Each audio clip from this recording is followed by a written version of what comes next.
Hello guys, si Kersan Veloso ulit ito at welcome sa episode 60 ng Laruta ng Shadowrun Hong Kong Extended Edition. So okay, tuloy natin yung game natin. Yung last episode, na-corner na natin si Plastic Faced Man sa sa kumbaga sa Alta Cinema. The extraction. Isabel has modified the taser to introduce Dreamland's cortical inhibitor program into the Plastic Face Man's neural network. That should stop his headwear from completing a memory wipe and allow you to interrogate him for information about Raymond Black. But first, you need to find him. Kindly Chang's made contact with an underground information broker named Xiao Ji, who has managed to obtain the Plastic-Faced Man's complete itinerary. With it, you can choose you can choose the time and place to perform the extraction and find out what he knows. Shashi works out at an abandoned night market in Shek Kip Mei, the Xinghao's court. Okay.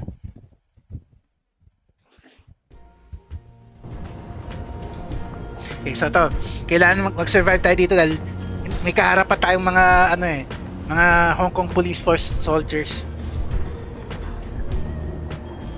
Hindi makakalapit dahil may poison cloud pa eh. So, pwede pala rito, no? So sige.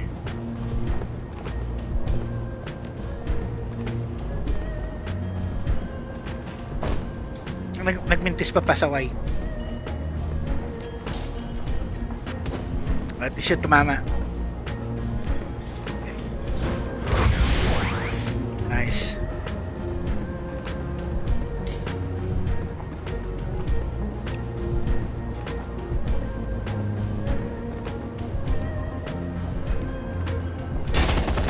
Okay, nice. Tanggal yun, nice.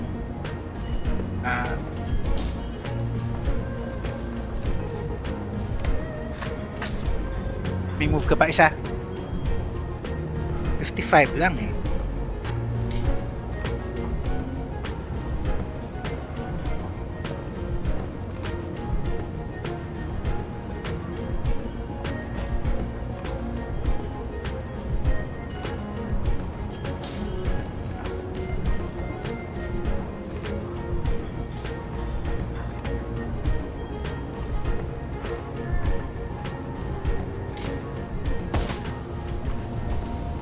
Nice. Isabel. Malayo-layo. Hindi mo maabot ka. Reposition ka sandali. Sa kapel. At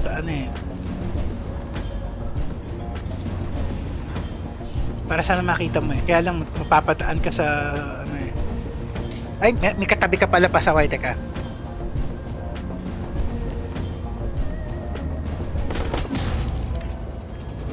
Ayun, tapos na pala eh. Nice. Capture the Plastic Face Man. So, nagawa natin.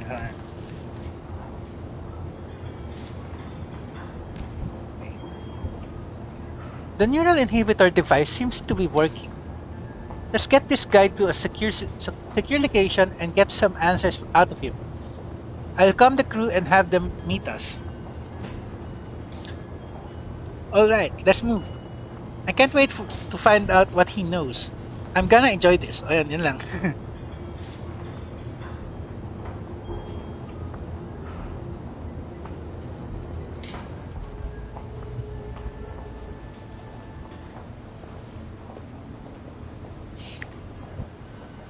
The crew is silent as you lead your captive to the rooftop rendezvous you designated before the run.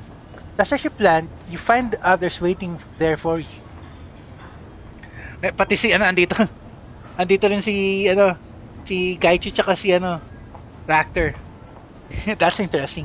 Tita Young's artificial features are molded into an expression of aloof intellect and mocking rigidity. The plastic that makes up his face is soft, flexing with the motion of his underlying musculature. Overlapping wafers of silver and bronze foil buried inside the material catch the light as he moves. It's the work of a master craftsman. Cyberware as a form of modern art. likely commissioned at modern art prices. At modern art prices, tama, prices. An ostentatious display of status and wealth.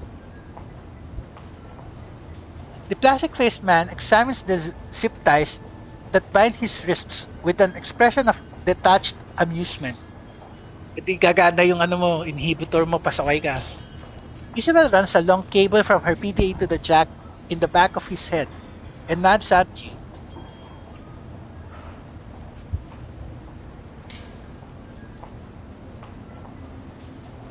Well, this is interesting, I must say. He chuckles an odd, hollow sound. I don't recall ever having been in this situation before. Usually I simply awaken to find myself in a strange new environment, wondering what happened. I'd wait to leave, don't you think?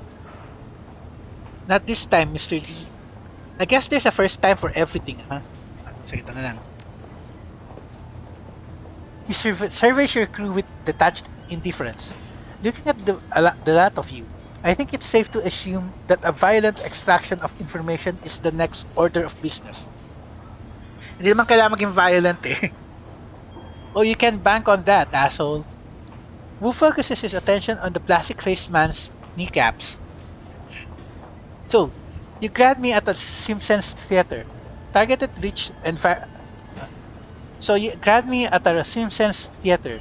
Target rich environment if you want sufficient casualties, but my security detail is thinnest at that time. He considers. Clearly, self-preservation is a high priority for you.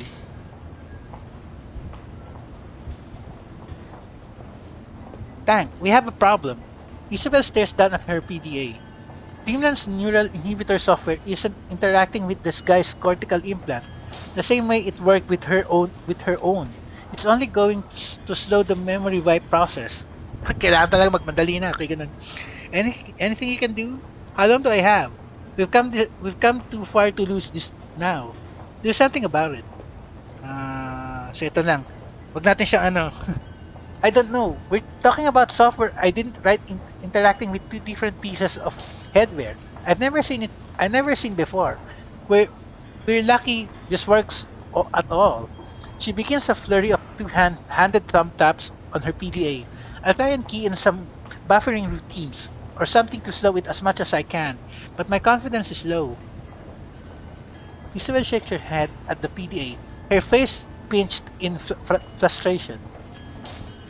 This guy's memory is going to get wiped one way or another. I'd start asking questions, Tank. Tense, very tense. The silky plastic of his face slides into a smooth smile. I guess I'll answer your questions rather slowly. I don't have time for bullshit. You're a professional. You know what's next. Just give us what we want. Break one of his fingers. I wonder what's under that mask of yours. Mas maganda nga to. I was just wondering the same thing. Cautionary servers were as if in anticipation. Don't bother looking.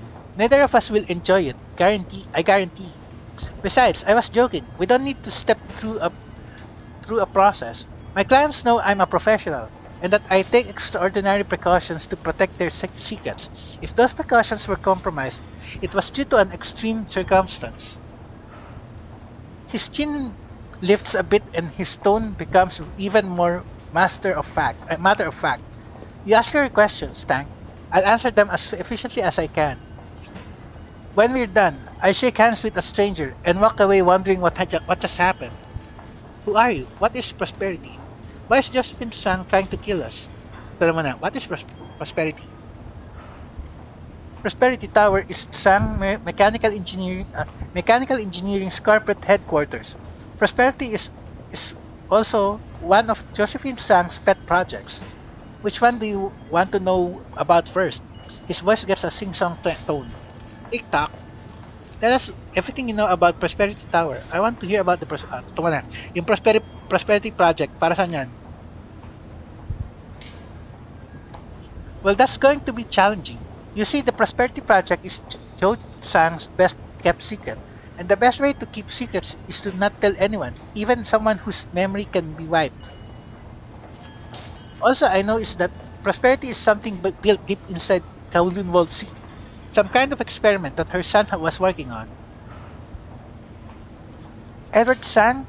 No, wait, Raymond Blank, my father, who stands up tall, takes that amused tone he gets when someone's about to get hurt. Hey, Mr. Plastic, maybe you could settle a bet between me and my brother.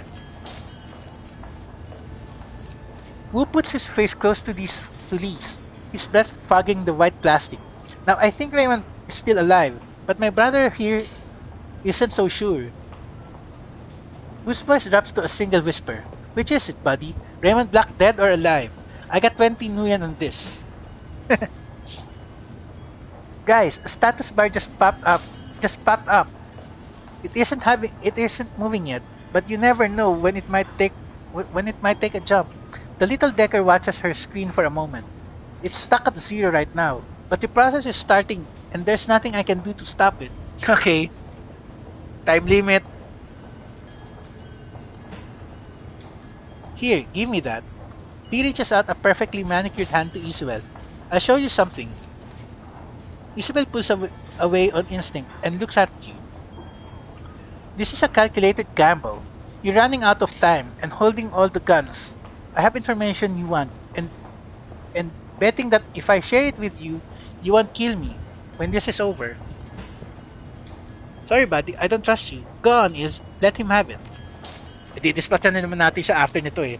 The plastic-faced man takes the PDA from Isabel and stares down at the screen. His eyes becomes unfocused and he stands like a statue. A low-resolution video recording pops onto the screen. A small weathered man, possibly in his 70s, is strapped into a high-tech chair and connected to an elaborate scientific instrument behind him.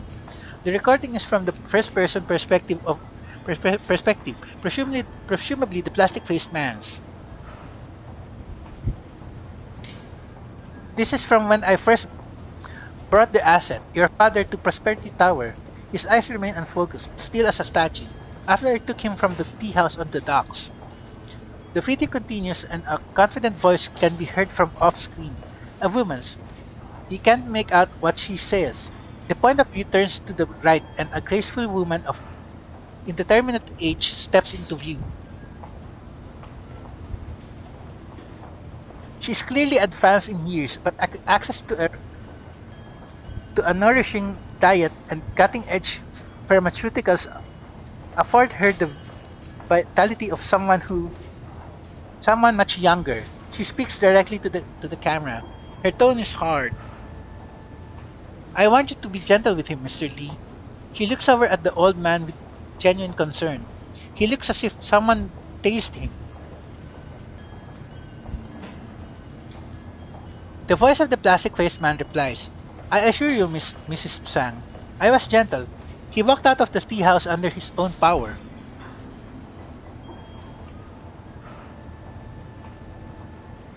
The old man speaks, his voice weary and hoarse. May I have some water, mother? My throat feels like it's on fire. Okay, itsura ni Raymond dito eh. She responds tenderly. Yes, of course, Edward. I'll have someone bring you some ice chips.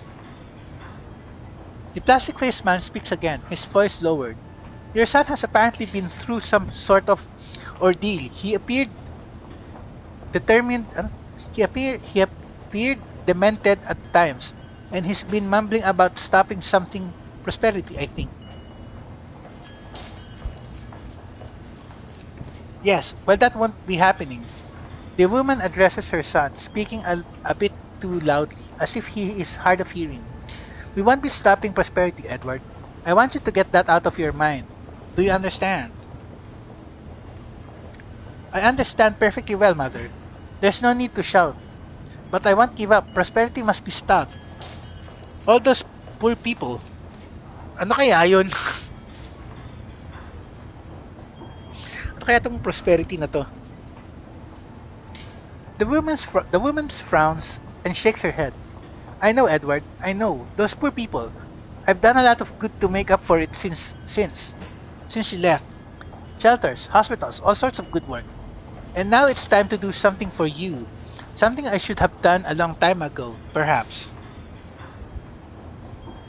From the left side of the screen, a man enters in a white lab coat. The woman looks up and nods, and the lab coated man places a chrome apparatus on the old man's head.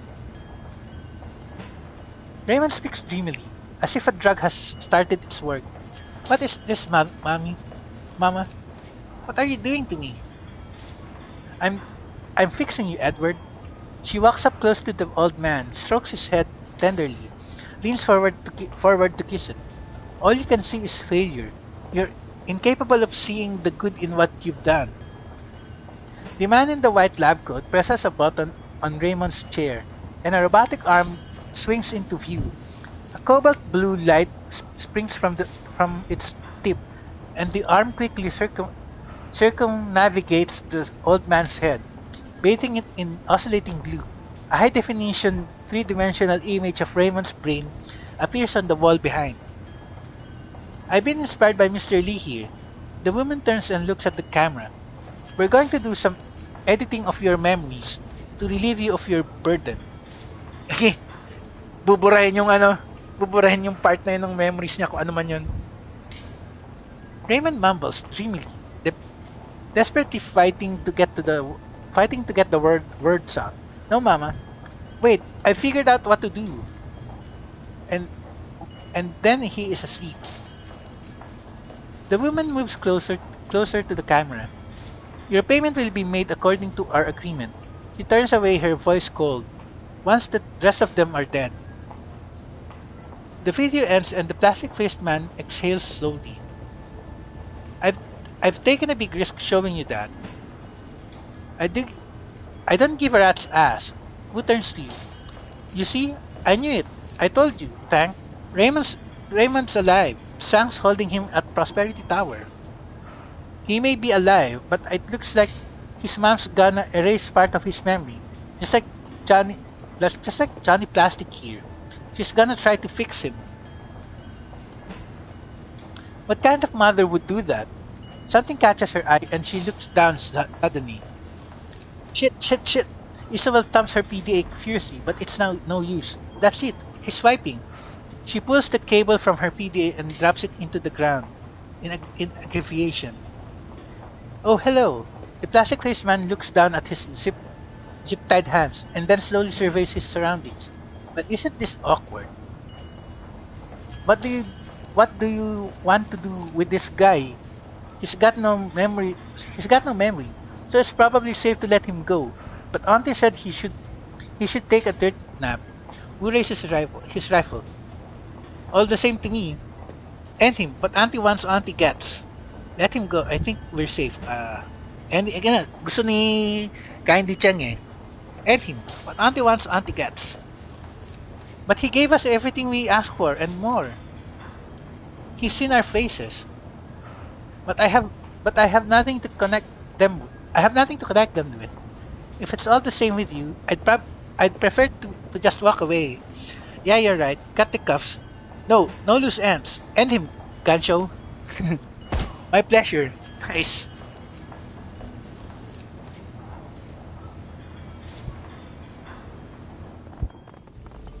Matutuwa sa atin si Kindly Chang yan.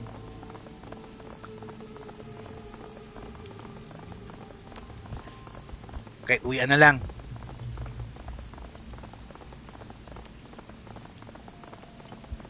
Objective pala yun dun. Optional objective pala siya. So, fine. So, sige, teka. Okay, uwian na. Saan na exit? Okay.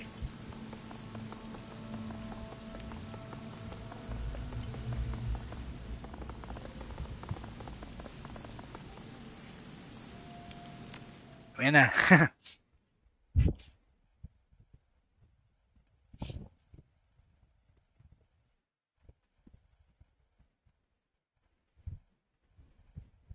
Revelation. The trip from Shekip May back to Heyo is quite quiet as she processes the information revealed by the plastic-faced man. Prosperity is a name. Two names, actually. One is a secret project Raymond was working on before he left for Seattle. The other is the corporate headquarters of Mechanical Services. And Prosperity Tower is where Raymond Black is being held, alive. It's also where his memory is in the process of being reprogrammed by his mother, and time is ticking. The plastic-faced man proved surprisingly amenable and quite useful before you killed him. Your next step is kindly Cheng. She'll want to hear this. Okay, nice.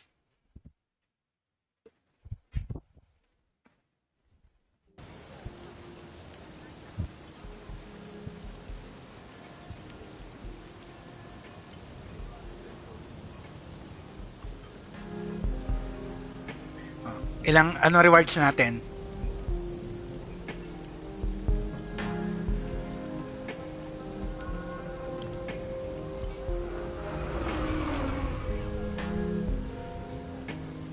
Ilang karma yon?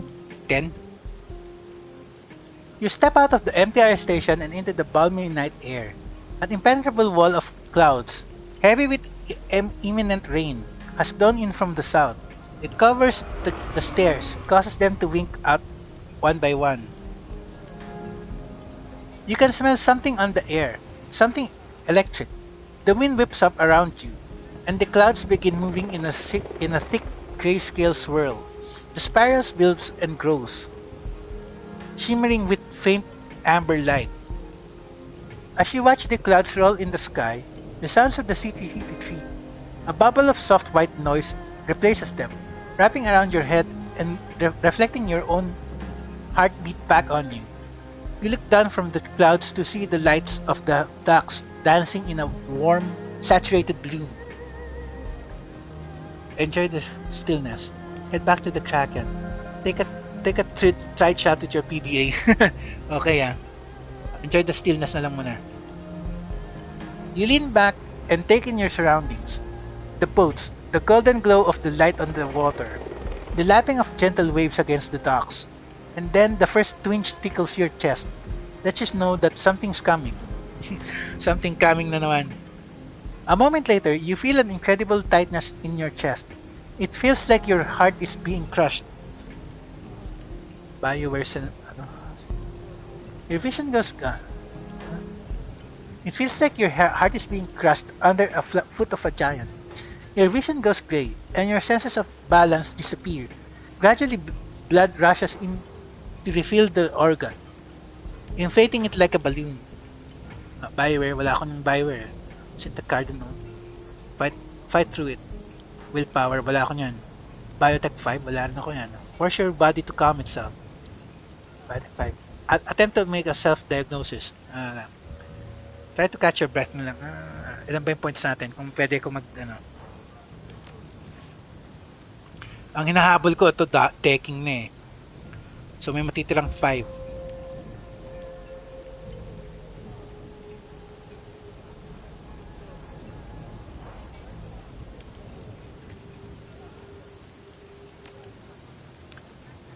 Hindi pwede habang nagka-conversation ako. Sa bagay, parang cheating na rin yun kung ganun. Kaya hindi pwede.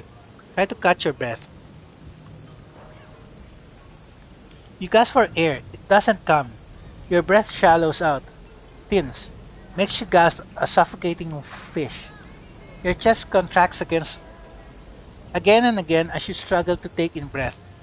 Inaatake sa puso. You stumble forwards and every cell in your body seems to vibrate. The energy thrums inside of you, pulsating, building to an unbearable crescendo.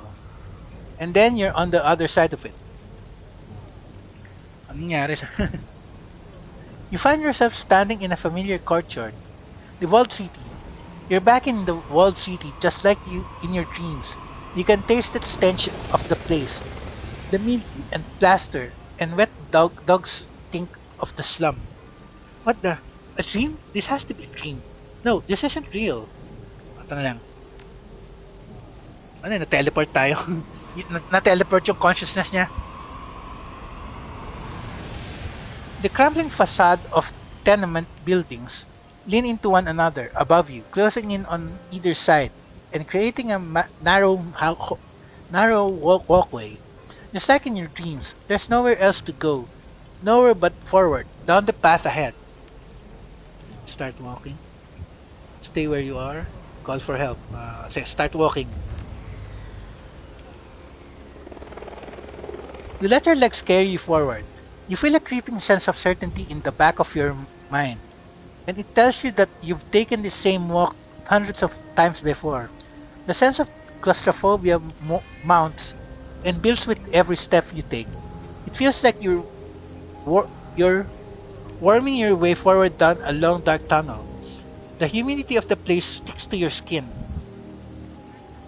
As you proceed deeper into the walled city, a low rumble fills the air. Andali lang guys.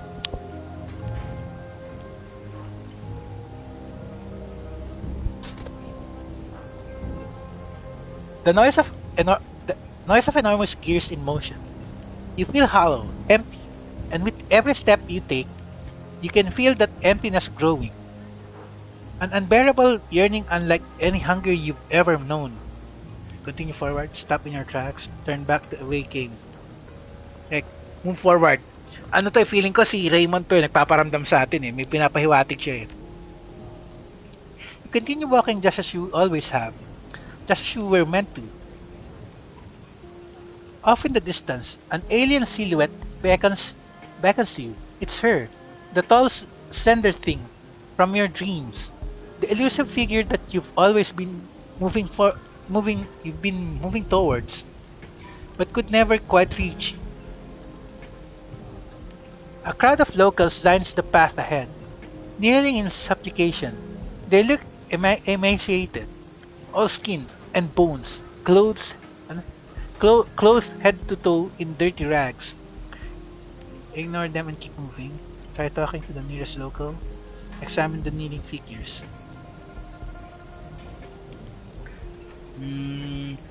Ano to eh, parang tinetest tayo dito, so ano lang, keep moving lang lang. You brush past the kneeling figures and continue forward. As you do so, a mounting sense of correctness builds in your chest. These people are beneath notice. They should be ignored. You feel your feet carry you past them, and soon enough they fade from your view.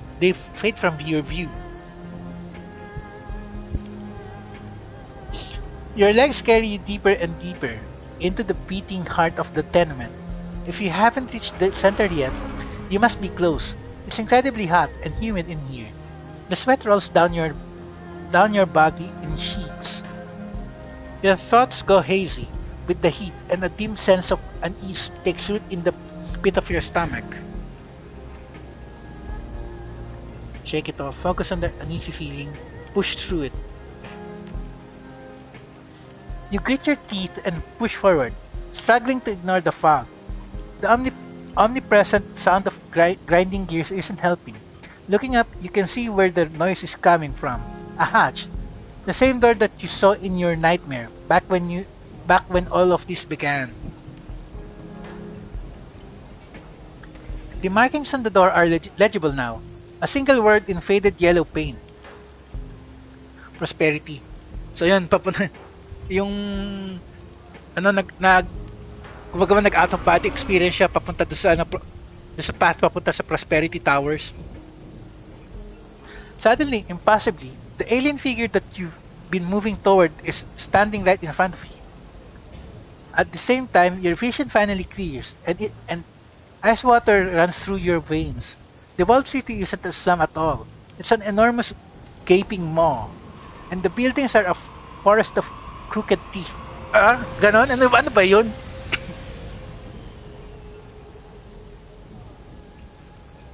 The thing reaches for you.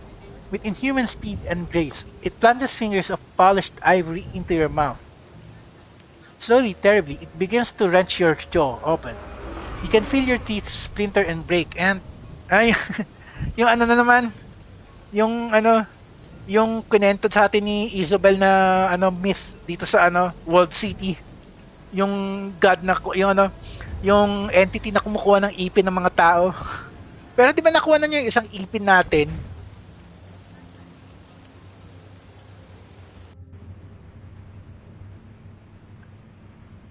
Rough fingers on your shoulders snap you back to reality.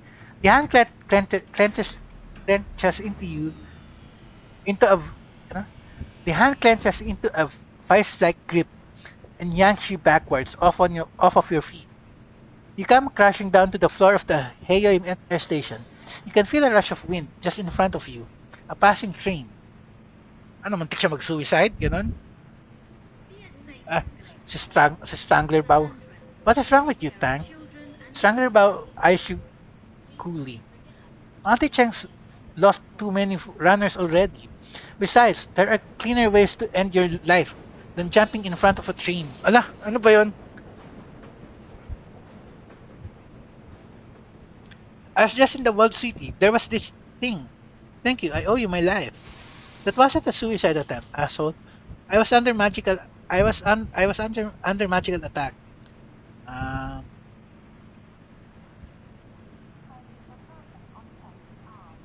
ito na lang muna. Thank you. Pasalamat tayo. He grants. You're right. Now get up and get back to that floating wreck that you sleep with.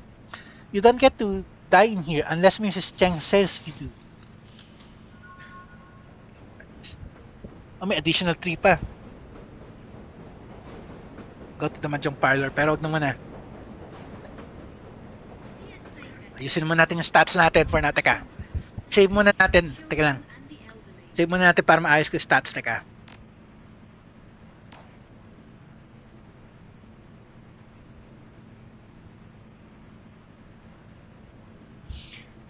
So, okay lang yan. Ano, pwede ka nang burahin itong isa.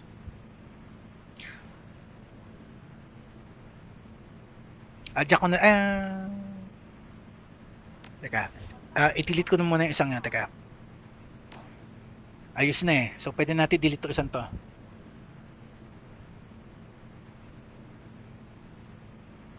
Nakuha natin na maayos eh.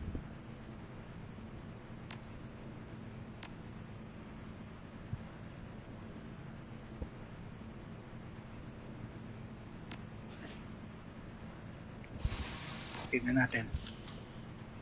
Bagong save file.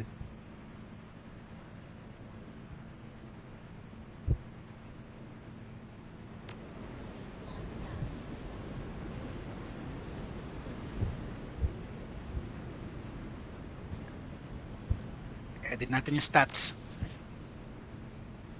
15, ang dami. Nice. Unahin ko na yung mga importante. Teka. Unahin natin yung intelligence. Para sagad na yung ano mo, decking skill. Oh, meron pa tayo 8 points. So, teka.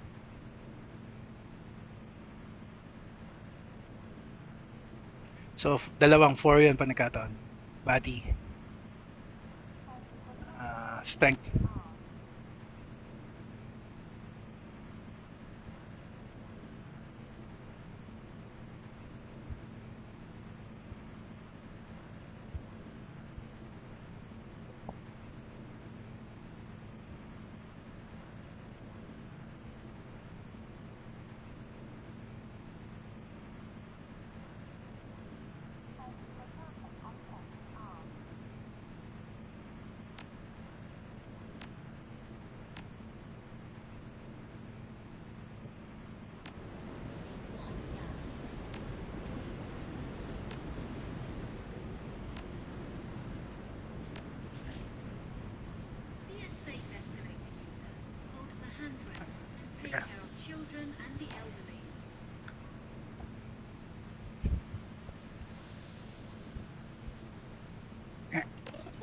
Dali nga. Strength. Lahat pala level 6 na eh.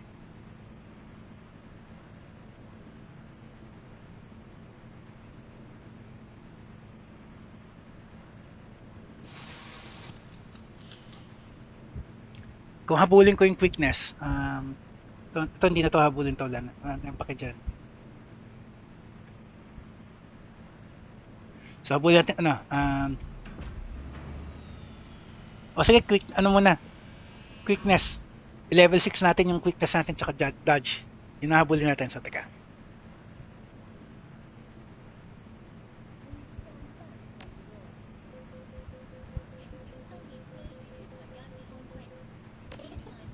Okay, may 2 points na. So, maghintay ulit tayo ng 4 points para dito sa dodge natin. So, firm. At least lahat level 6 halos. Intelligence ang highest natin para do sa decking skill.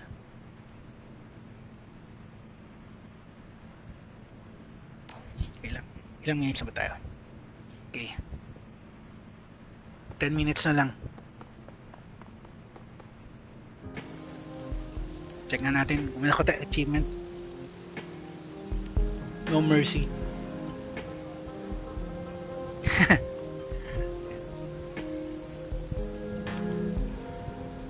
Biling ko na yung susunod na ano kay ano. Ito kay ano tayo to? Kay ano, maximum law.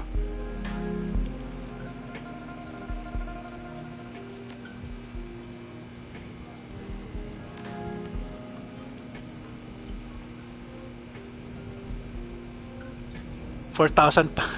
Kulang.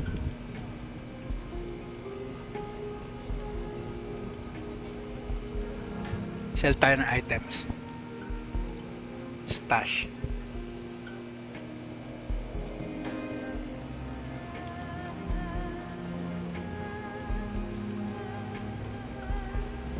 Ito, pwede. Kaso hindi rin naabot eh.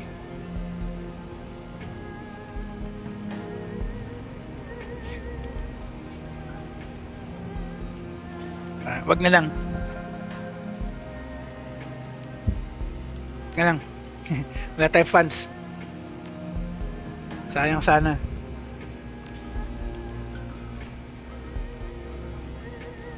Balik tayo sa ano. Balik muna tayo sa ano natin. Balik tayo sa Kraken. Tsaka pag-usapan muna natin yung ano.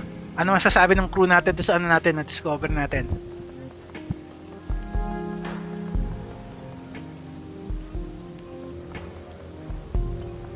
Hindi pwede. Hindi na pwede bumalik for now. Okay, sige. Balikin tayo. Punta natin si Kanye Check. Kung ganun. Kala ko pwede pa eh.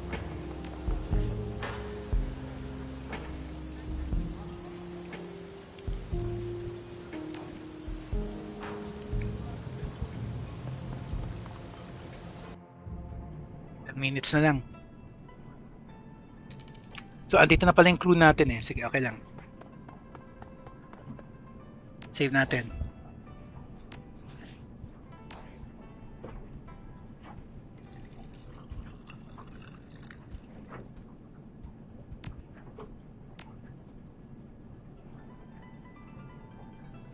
Tingnan, tanggalin nga muna natin ito. Teka. Di ba pinuna ko yung isa?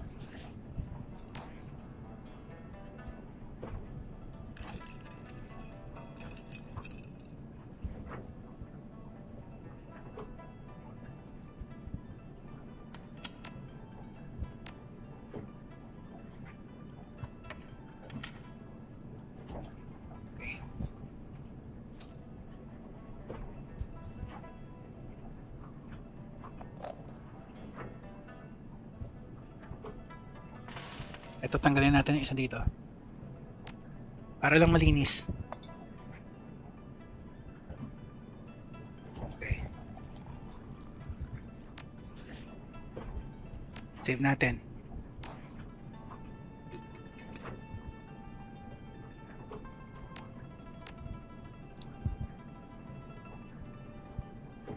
Okay, kasapin na natin si Kindly Tap and then natin episode for now.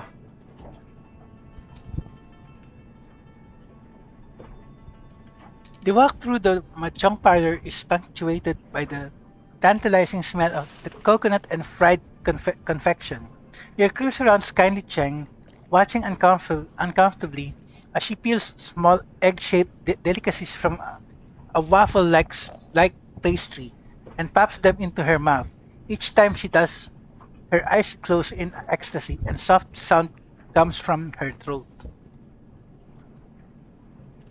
There you are, Tang. Your crew here tells me that you were able to locate and interrogate the plastic-faced man. The straw sandal's eyes narrows and her rusty voice takes on a jagged edge. They haven't told me his current disposition. However, I assume everything went as I instructed. I was gonna take the I was gonna take the face as a trophy, but I thought it would be tacky. Yes, Auntie. We took out one of Josephine's pieces off the board. Of course, he's dead. I am Tank, aren't I? Ito na lang. Masyadong mayabang third option eh.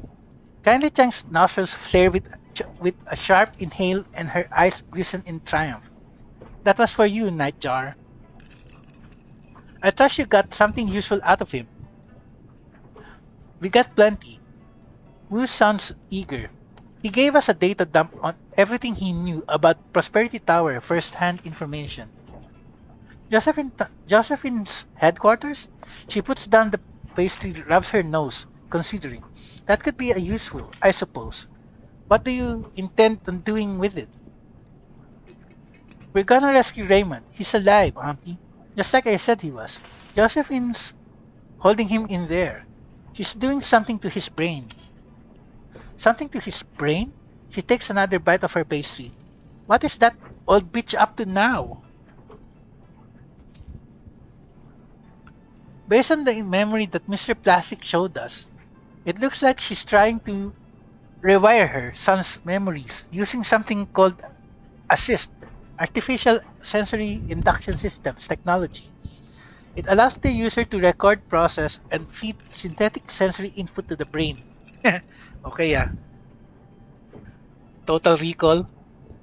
Like a SimSense chip?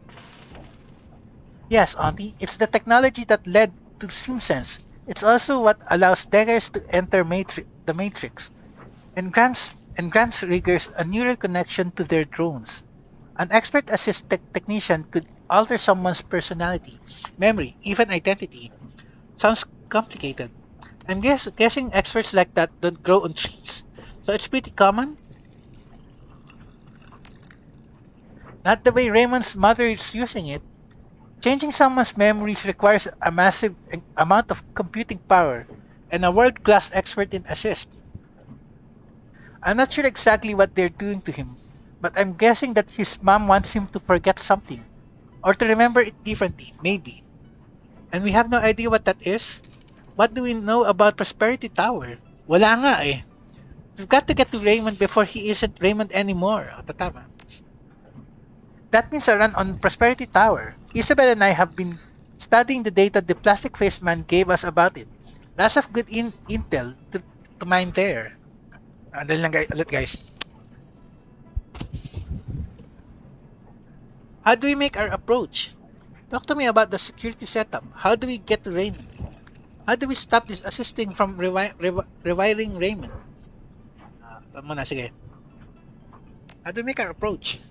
Fortunately, Prosperity Tower is one of Sang's lower security locations. It's mostly administrative marketing, that sort of thing. That's good. Kindly turns to her enforcer. Mr. Bao, give the runners those old Sang security passes you used on that hijacking last year. Yes, Mrs. Chang. They'll get them. Those passes should get you through the lobby. The triad boss pokes a fingernail between her teeth and dislodges a piece of pastry. You'll still have to explain your presence, Tang. So don't expect to just walk on through. What about that junk data you held on to her? What about that junk data you held onto after the waxing run? Isabel, anything in there we can use? Good thinking, and I'm already ahead of you. I scoured the leftover waxing paperwork and found a way to change our status to special couriers. We can use that to pose as a third party waxing uses to deliver important packages. Eh, malapit na tayo sa time. That'll work for a while, but we can't expect to stay in cover for long. One way or another, things are gonna get hot. The loading dock sounds like just the edge we need. Let's do it. Things are complicated enough. Let's take the direct approach. Sige, ito na lang. Timer na nga. Tapusin lang natin to guys, teka. Okay, I'll get us booked into the Sank system and print off some matching papers. We need a van to make it look legit. Pao? Consider it done. Talk to me about the security setup. How do we get to Raymond? Kailangan kunin natin lahat to. So, bago natin tapusin yung episode, guys, kunin natin lahat to. The key to this operation are the three security stations located on different floors. The matrix systems in these security stations are the command and control hubs for the entire building's security. As such, they're the best place to find out where Raymond Black is being held. That's all we've got on this occasion. All we know is that he's being held somewhere called Lab 12. But where that is or how to get in there is something we will need to figure out on site. If things go hostile, the best thing to do is to get to an alarm panel or a matrix security node and shut things down. Buti na lang dalawa tayong decker. If we're noticed, we'll have a brief window to cut the link to the alarm system. If we do that, it will isolate the whole floor from the security system. The rest of the building won't know what's happening there. If the alarm goes off and we cut the link to the alarm system, we can spoof the system.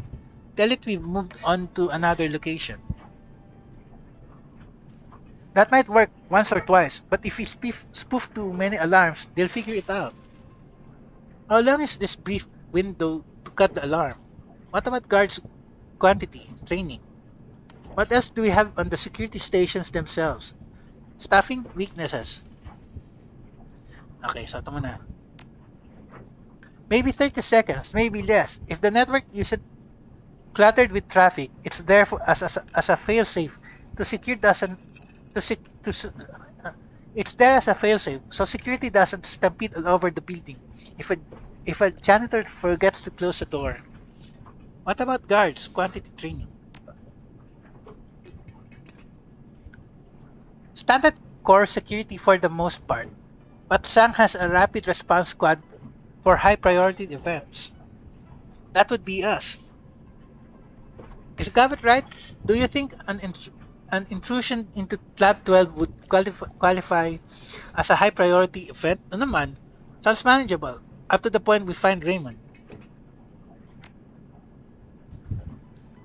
Judging by the way Grandma Sang took out Carter, Gunshot, and Nightjar, I'd say she isn't interested in anyone getting anywhere near her son.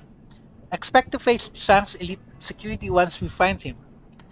What else do we have on the security stations themselves? Only one thing worth mentioning. Israel looks over to Wu. The only way into a security station is with a keycard, and guards on each floor carry a card to the station on that floor. So we can get a card by taking them out, but there may be other ways of getting keycards. I-hack mo yung matrix. Wu crosses his arms across his chest. Like I said, the security stations are the key to this operation. They provide multiple opportunities to exploit the system and determine how to approach the rest of our incursion. The security stations are high priority targets, check. We go as quiet as possible until we have no choice. We don't need an entire building full of security on us. Mas maganda to. We want to take them fast before they have they have a chance to respond. So which station do we hit first? They won't have a chance to respond. They'll be dead. Okay, so ito maganda tanong nga. The little decker purses her lips. No way to know. We'll need to take one of them and use it to determine our next step. It's like we have directions to go and find a map. That's all I needed to know about security. Let's hope it's enough. Let's hope it's enough. Give us. I hope it's enough to give. Dapat may 2 yan eh. Let's hope it's enough to give us an edge. How do we stop this assisting from rewriting Raymond? Tama, kailangan info dump muna bago tayo lumaban. So, teka. All we know is that an assist device is located in Lab 12. It's the only one in the building. No doubt that Grandma will just hang over the passcodes to her system if we ask nicely. So we'll need the Decker to access the assist device and eject him from the system safely before she scrambles his brain. Kung hindi ako si Isobel. That sounds dangerous. Got it. What does the Decker need to do to eject him safely? Like I said, we don't know. We're going to have to improvise. Figure that out when we get there. Okay, that's all I needed to know. One other thing. While I was helping Duncan verify as much of this data as I could, I decided to collect our marker with Bull and his team of runners. Yung tinulungan natin. Good call. We need all the help we can get. You didn't think it would be a good you didn't think it would be a good idea to run that by me first? Ato tama. Good call. Isabel looks up at Wu, her eyes big and round. Yeah, no kidding. Turns out Bull and our runner friend hit Sang a few months back. Lawrence smash and grab for another core, but they got a quick scan of the building's matrix security before they grabbed it. They gave us data flags that pinpoint where the security nodes are located inside of Sang systems. Okay naman. So when we jack into a security station, we'll be able to make a direct attack on the security node. That could just buy us the seconds we'll need to cut the alarm link. Nice work. Guess that marker was useful. Nice work. Candy cuts in, licking her fingers and loud smacking noises. One more thing, Tank. While you're in her headquarters, look for anything we can use to incriminate or embarrass Josephine Sang. I want dirt, something I can feed an acquaintance on the executive council, someone who stands to gain from it. My first priority is getting Raymond disconnected from that assist machine. Right after I rescue my father. Does this dirt come with a cash bonus? Wag naman. Ito lang. Hindi mo tayo makang pero masyado eh. She pops another egg treat into her mouth, and her eyes close tight with pleasure. Of course, my sweetie, of course. Now go enjoy Prosperity Tower. She smiles wolfishly, and give Josephine Sang my regards. May nakuha pa tayo additional na karma, nice. Tamang-tama lang pala eh. Okay, hanapin na natin si Raymond Black. Pero bago yun, teka. Ayusin ko lang yung stats ko, tapos enter natin yung episode for now. Teka. Okay, level 6 dodge, nice. So at least rounded tayo. Ang mahinang stat lang natin, biotech. Habulin lang natin eventually. So teka. Tataas ako ng touch ko. Para maliit lang yung hit points pero at least malakas mag-dodge.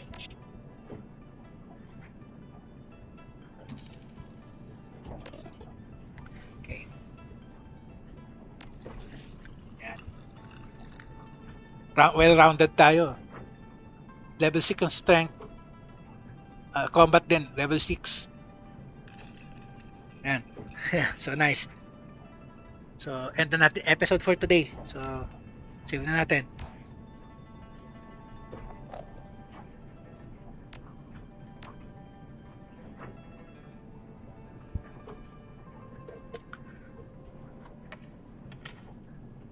Teka lang mawala yung confirmation tapos end na natin. Sayang lang, di lang makabili ng ano. Check ko yung ano. Check ko yung may ano, yung pay data natin kung may rewards. So anyway, end na natin episode for now.